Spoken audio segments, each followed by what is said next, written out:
নেমু টিউটোরিয়ালে সকলকে স্বাগতম। আজ আলোচনা করব অষ্টম শ্রেণীর সবুজ জামা কবিতার প্রশ্ন ও উত্তরগুলি নিয়ে। তার আগে বলে নিই, যারা এখনো চ্যানেলটি সাবস্ক্রাইব করোনি অতি অবশ্যই করে নিও এবং পাশে থাকা বেল আইকনটি প্রেস করে রেখো, তাহলে নতুন নতুন আলোচনার ভিডিও যখন ছাড়ব সবার প্রথম পেয়ে যাবে। এবার আলোচনায় আসা যাক। একের দাগের এক, বীরেন্দ্র চট্টোপাধ্যায় কত খ্রিস্টাব্দে জন্মগ্রহণ করেন? উত্তর, বীরেন্দ্র চট্টোপাধ্যায় 1920 খ্রিস্টাব্দে জন্মগ্রহণ করেন। একের দাগের দুই, তাঁর রচিত দুটি কাব্য গ্রন্থের নাম লেখো। উত্তর, বীরেন্দ্র চট্টোপাধ্যায় রচিত দুটি বিশিষ্ট কাব্যগ্রন্থ হল রানুর জন্য ও অথচ ভারতবর্ষ তাদের। এরপর দুইয়ের দাগ কি বলছে না, নিচের প্রশ্নগুলির একটি বাক্যে উত্তর দাও। দুইয়ের দাগের এক, তোতাই বাবুর সবুজ জামা চাই কেন? উত্তর, তোতাই বাবু সবুজ জামা পরলে তবেই তার গায়ে প্রজাপতি এসে বসবে এবং তার কোলের ওপর নেমে আসবে একটা, দুটো, তিনটে লাল নীল ফুল, তাই সে সবুজ জামা চাই।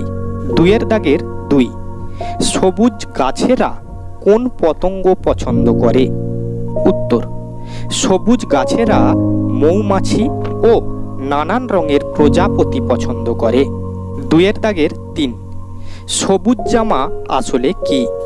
উত্তর, সবুজ জামা আসলে সবুজ পাতার সমন্বয়, যা সবকিছুকে আকৃষ্ট করতে সক্ষম।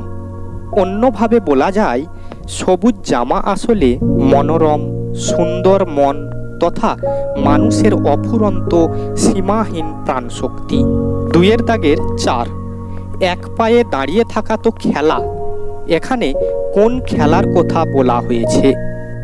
উত্তর, এক পায়ে দাঁড়িয়ে থাকা বলতে এখানে স্পষ্টভাবে কোনো খেলার নাম কবি বলেননি, তবে তোতাই বাবু যে সমস্ত খেলা খেলতো তার মধ্যে একটি খেলা ছিল এক পায়ে দাঁড়িয়ে থাকার খেলা, যেমনভাবে ঠিক গাছেরা থাকে।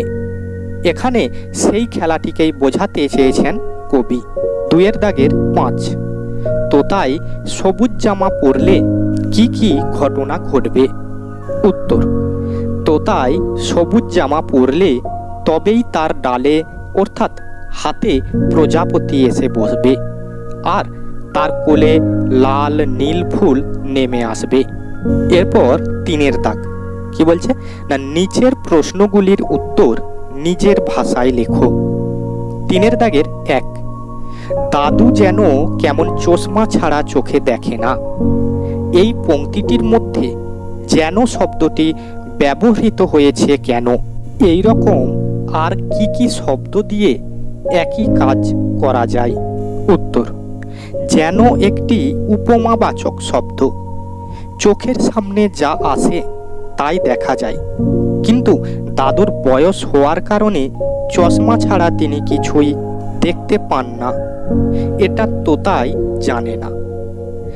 দাদুর এই দেখতে না পাওয়ার ব্যাপারটা তাই তোতাই মানতে পারে না, সেই কারণে যেন নামক এই আশঙ্কা সূচক শব্দটি ব্যবহৃত হয়েছে।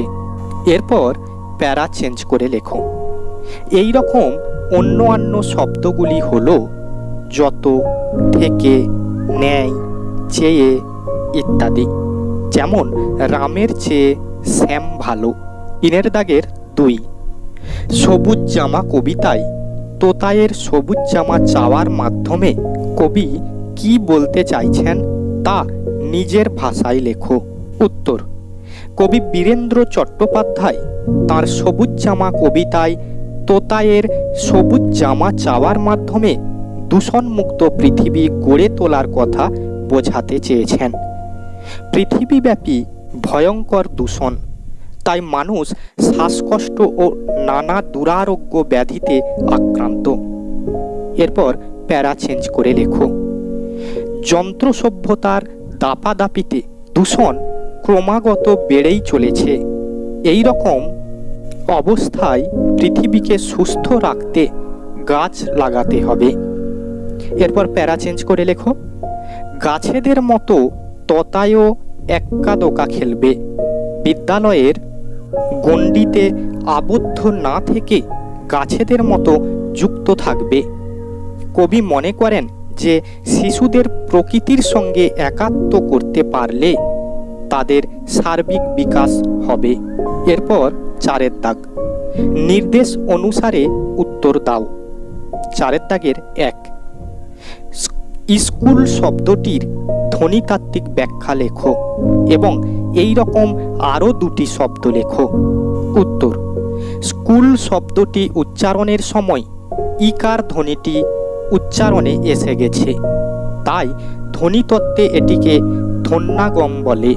এরপর প্যারা চেঞ্জ করে লেখো, এই রকম আরও 2টি শব্দ হলো স্টেশন থেকে স্টেশন, স্টিমার থেকে স্টিমার। 4 দাগের 2, চোখ শব্দটিকে বিভিন্ন অর্থে ব্যবহার করে অন্তত 3টি বাক্য লেখো। উত্তর, চোখ ওঠা, চোখের অসুখ, গতকাল থেকে মেয়েটির চোখ উঠেছে, আজ আর বেরোতে পারবে না। চোখের মণি, অতি আদরের, তিন্নি বাড়ির সবার চোখের মণি, কারণ ও বাড়ির একমাত্র মেয়ে। চোখ তুলে তাকানো, সুসময় প্রার্থনা, হে ভগবান এবার অন্তত চোখ তুলে তাকাও, আর তো কষ্ট সহ্য হয় না। তাহলে আজ এই পর্যন্তই, আবার দেখা হবে পরবর্তী আলোচনায়। আর যারা এখনো চ্যানেলটি সাবস্ক্রাইব করোনি অতি অবশ্যই করে নিও এবং পাশে থাকা বেল আইকনটি প্রেস করে রেখো, তাহলে নতুন নতুন আলোচনার ভিডিও যখন ছাড়বো সবার প্রথম পেয়ে যাবে। এই আলোচনাটি কেমন লাগলো তা কমেন্ট করে জানিও এবং একটি লাইক করে দিও আর বন্ধুদের মধ্যে শেয়ার করে দিও।